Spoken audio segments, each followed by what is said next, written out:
Have you ever wondered what it might be like to just walk back in time? In our first story, Miranda Cohen takes us to a museum in Monteagle, where it's almost like stepping into the pages of a history book, all in a place where you can see some amazing military wonders.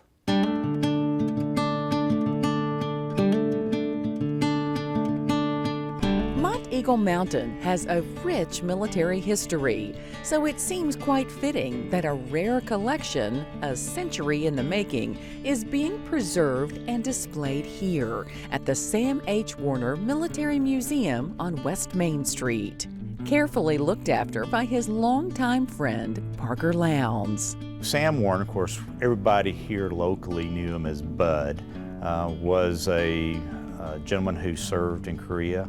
His family was from here on top of the mountain in Middle Tennessee in the Tracy City, Monteagle area. When he came back, he started collecting a variety of different surplus and military items. And he had a very unique eye for the odd things. He found one-offs or very rare items to add to his private collection. These things came out of old bread trucks, they came out of people's drawers, they came out of chicken coops, they came out of literally every nook and cranny.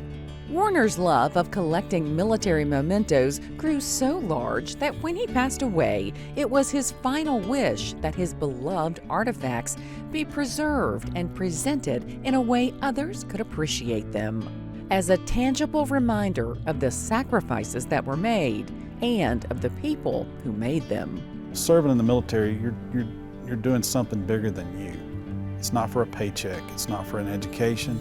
This is preserving history. This is preserving somebody's legacy or somebody's service to the country. Michael Ellis is a third-generation military man, 24 years in active duty, and he was deployed all over the world. As we walk through this impressive display of authentically dressed mannequins, where each one depicts a local member of the community, we find someone familiar. So, Mike, every mannequin back here represents a real person. Yes. This guy look familiar? That's a likeness of me, except he's just a little taller. This is a period correct for 2005 when I was in this uniform and getting deployed to Afghanistan. This is the 196th Field Artillery Brigade out of Chattanooga, Tennessee. This is a blood type, and this is the Afghan national flag. As we walked through and looked at the displays and looked at the mannequins, we're trying to bring that person's lives back to share as they wanted them shared. The volunteers and staff at the Sam H. Werner Military Museum have gone to great lengths to recreate each authentic scene from a day in the life of a soldier. From the mess hall to the medicine tent, men and women from all branches of the service are represented. The unsung heroes from World War I all the way up to Desert Storm. There's so much history in each one of these different decades and each one of the conflicts that are represented through this. Representations of people who did their jobs, protected our freedom, came back to Tennessee, and quietly went back to work. A lot of these men and women went off and served, and then they come back and they really never talk about it. They just melt back into our society. Thanks to donations of relics and heirlooms from service families around the country, the Sam H. Werner collection is both massive and impressive.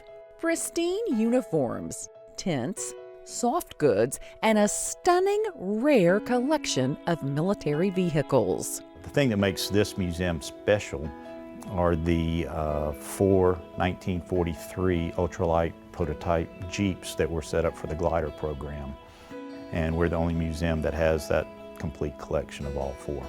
In World War II, they were looking at ways to take vehicles and men from England across the Channel over to into the battlefields. They had to be 1,300 pounds or less, air-cooled engines, carry at least 2 men, and be 4-wheel drive.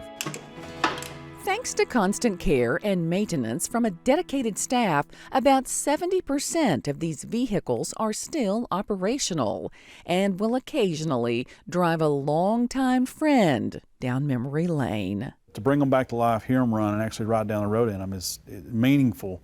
To put one of those guys in one of these World War II vehicles and drive them in a parade, you ought to see their face. It's just unreal, the experience that is. They can tell you, boys, we rode in this thing, going through France or going through Germany or whatever, and they'll tell us a story about it. The Sam H. Werner Military Museum is free and open to the public, including group tours. The real value to the staff is to be able to preserve the legacy of Sam Werner and to share these moments of history with others, with all of its glory, honor, and loss. We honor everything that people want to bring to us. I think he'd be very proud of it.